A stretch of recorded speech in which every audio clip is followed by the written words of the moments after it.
Hey everyone, it's Carly Hall and welcome back to my YouTube channel. In today's video, I will be reviewing this press from HTVRont, and in an effort to be completely transparent, this item was gifted to me, but of course I will provide an honest, unbiased review so you can expect to hear everything that I think about it in 100% Carly Hall honest, true fashion.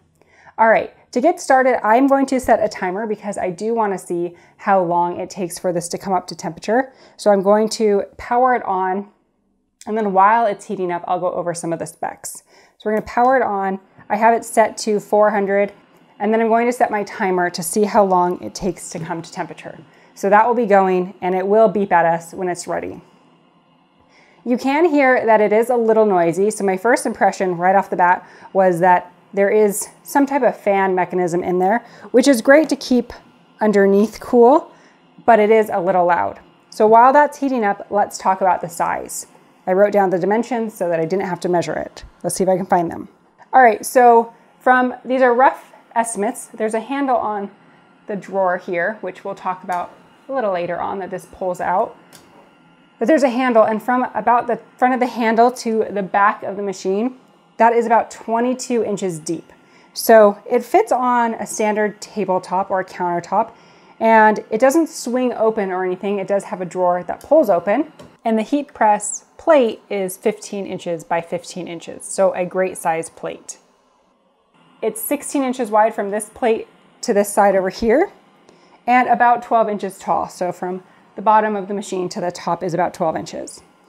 It is a heavy press. It's not as heavy as my Caesar press, I don't think, but this one comes in about 38 pounds, 37.6 pounds when I weighed it, just holding it on the scale. So about 38 pounds.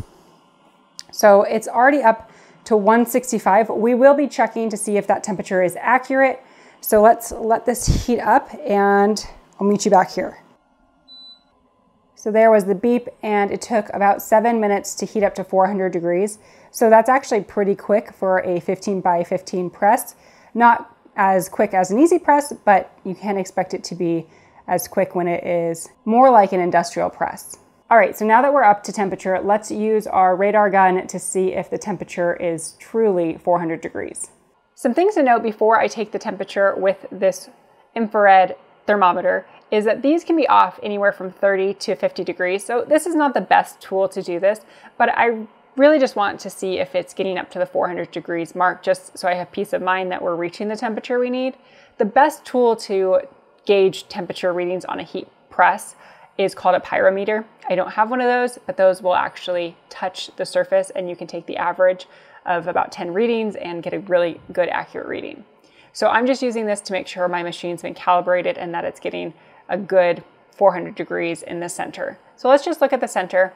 Another thing to note is that the angle that this is shot at, it can be off because I can't get under there perfectly. The distance, there's lots of factors. So keep that in mind when I'm getting these readings.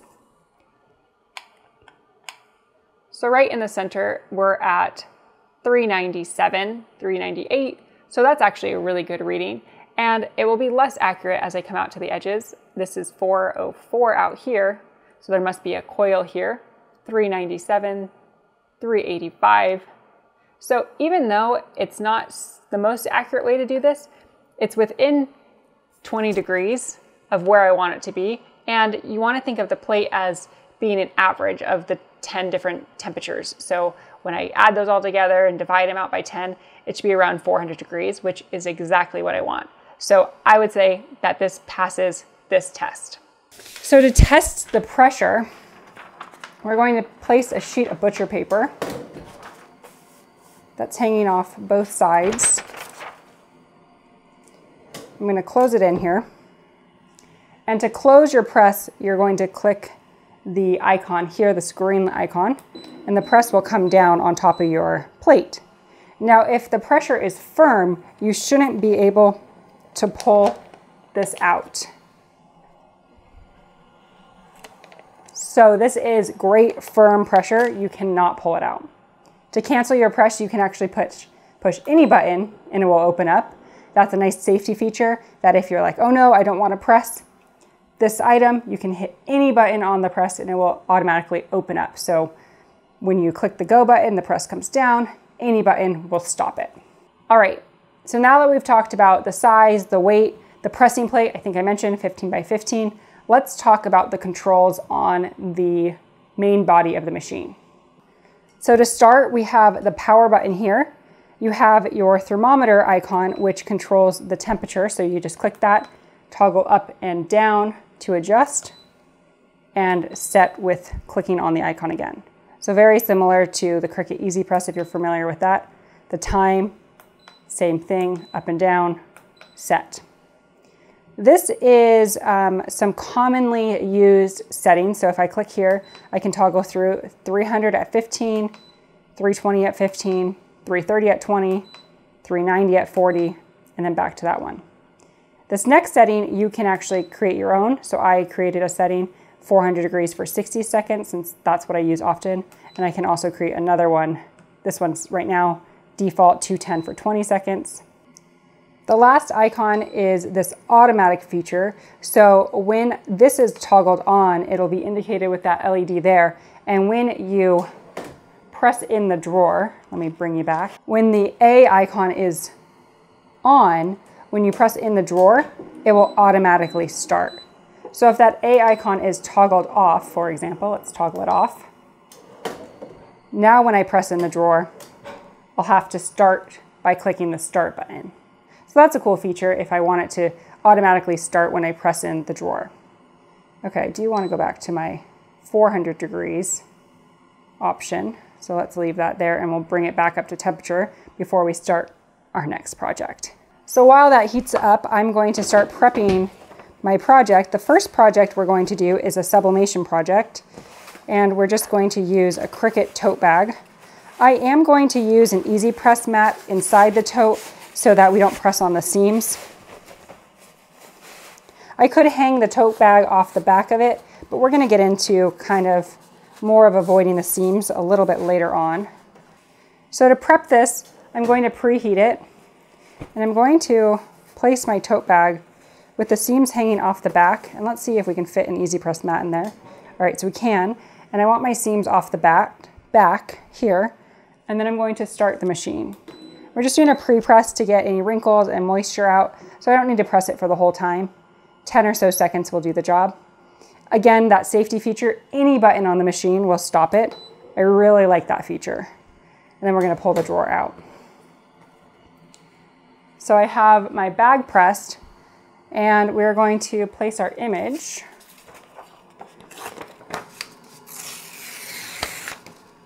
Here's our image, a cute little cat with a boba.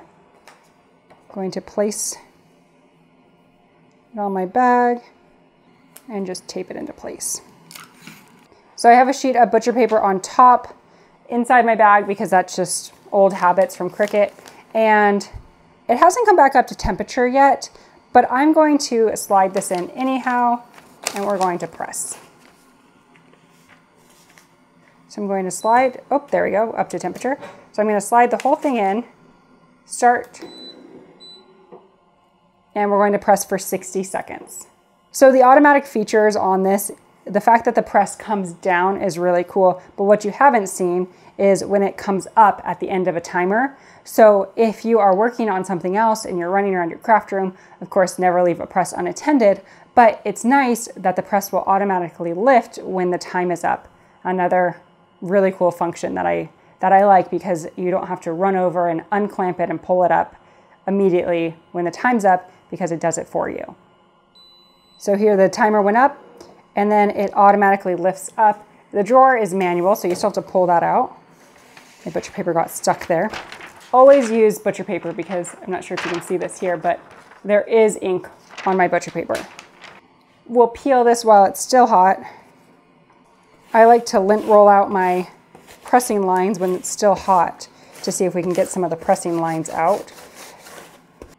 So with the firm pressure, you will get pressing lines.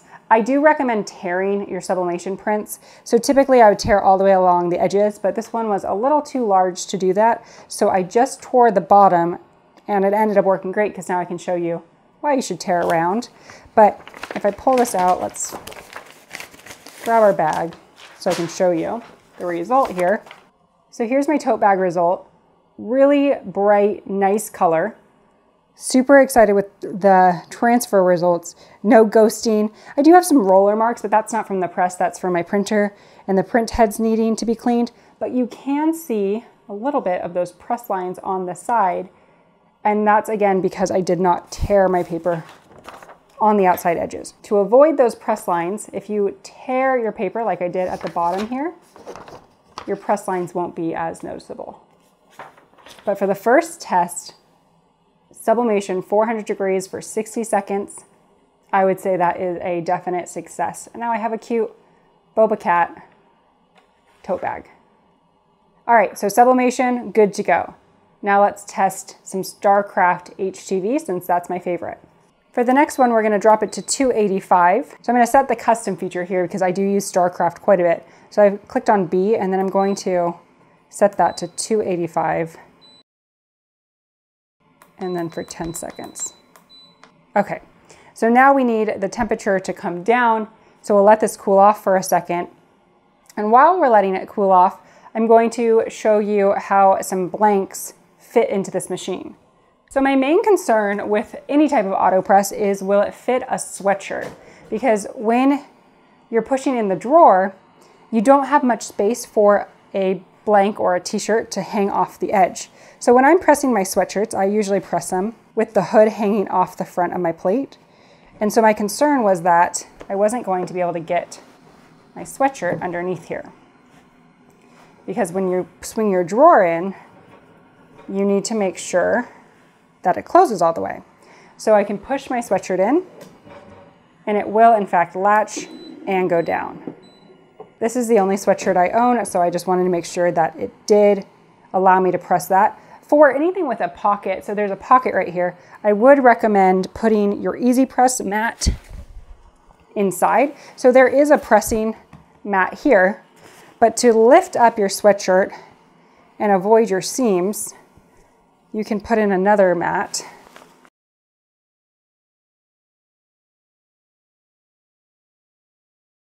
So let's imagine that's all smoothed out and we're ready to press. We can push it back and press it with avoiding that pocket seam. So a sweatshirt will fit in here. This is a women's extra large sweatshirt, so there is enough space to press this sweatshirt, which I was expecting this test to fail. So I'm excited that it can press a sweatshirt. I also will wrap my sweatshirts around my plate. Again, I would use my Easy Press mat to lift. And in this case, I don't think you'll be able to press. Let's see. So it won't let me press because my drawer is not locked. So I can't get that all the way in. So unfortunately, all right, got it out. So for that, it does need to latch. So you won't be able to wrap your sweatshirt unless we maneuver it. So if I'm wheeling it, so I can't get it to latch by wrapping it around there. So that is something to consider. If you're used to wrapping your sweatshirts around the plate, you probably won't be able to do that easily, at least, but the other method will work. So for the next project, I'm using StarCraft's Soft Flex, again, pressing at 285 for 10 seconds. So I'm going to prep my blank. This time I'm just using a crew neck sweatshirt. And I'm going to hang the top of my seams off of the plate so they don't get in the way to press. So I'll just press that for 5 seconds to get any moisture and wrinkles out of it. And then I'm going to line up my design. If you have questions about how to cut HTV and place it and transfer it and all that good stuff, I do have other videos on my channel walking you through that. All right, so we'll go ahead and close this in and press it for 10 seconds.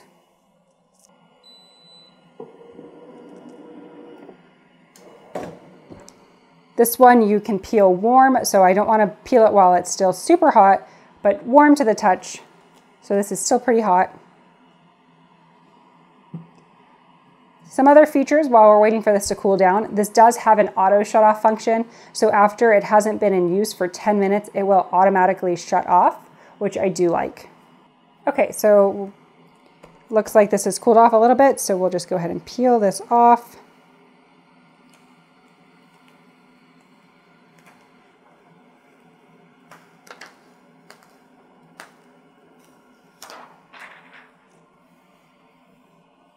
Okay, so I peeled off the carrier sheet. It looks really good. Depending on the brand that you're working with, some brands recommend that when you press, you want to see the fibers coming through, or the texture of the t-shirt blank or sweatshirt blank coming through. And I can see it a little bit, but I'm just going to press it a little bit more. My press did come with a Teflon sheet, so I'm just going to place that over the top of the iron-on and just give it a press for a couple of seconds.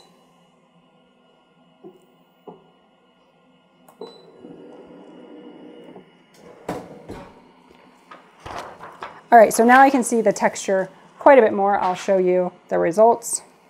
So here's a look at the sweatshirt. It looks really good. The texture is visible through the HTV, which I'm a fan of for Starcraft. I'm actually not sure what they recommend on that, but you definitely do not need to do that second press. It's just personal preference in my opinion, but I think it looks really good. And I did make this for myself since I'm quite the homebody these days. So really excited with how quick and easy that was. And the fact that Starcraft transfers at such a low heat, that would only take my press a couple of minutes to heat up. Okay, so my final thoughts on this. So let's wrap this up. I know this video is getting a little long. Right now, HTVRont is pre-selling these. So they are still in the pre-sale mode and they are coming in around $300. I'm not sure what the price will be after they launch, but they will be available eventually on Amazon. So as of September 2022, they're still pre-selling.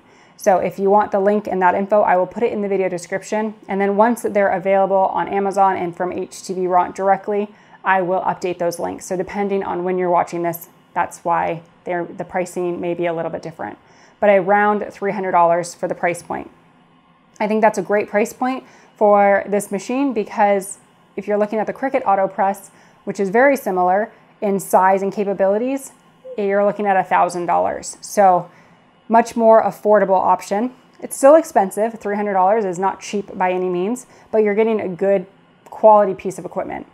The main negative that I see is that you can't adjust the pressure, and not all iron-on is created equal. So some may require less pressure, more pressure, firm pressure, and you can't adjust that. It's a one size fits all, auto sensing, and you get what you get with this.